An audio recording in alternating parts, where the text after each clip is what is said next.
கூடாரத்தை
பிரியாணியை சாப்பிட்ட மாதிரி இருக்கு. அப்படியே சந்தோஷமா இருக்கு, மகிழ்ச்சியா இருக்கு.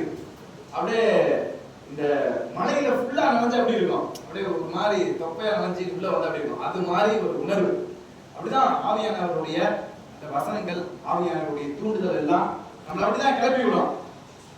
ஆவி இல்லாம வேற தீ ஆவி இருந்துச்சுன்னு வச்சுக்கேன், கொட்டாவி இந்த மாதிரி கொட்டாவி விட்டோம்னா வரிசையா எல்லாம் கொட்டாவிடும். அது மாதிரி பிசாசு பக்கத்துல, அதாவது அளவை சோர்ந்து போகிற ஆவி இருந்துச்சுன்னா பக்கத்துல இப்படி இருப்பான். அவனை பார்த்து அப்படின்ட்டு ஒவ்வொருத்தவங்க என்ன செஞ்சிருவான், பிசாசு அப்படியே முழுங்கிடுவான்.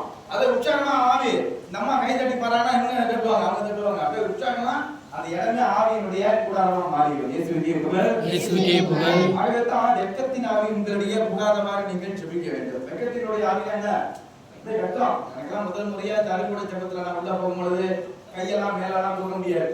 இவ்வளவுதான். Praise the Lord. ஐயோ பிரைஸ் தி லார்ட். பக்கத்துல பாத்துருவான். Praise the Lord. அவ்வளவுதான்.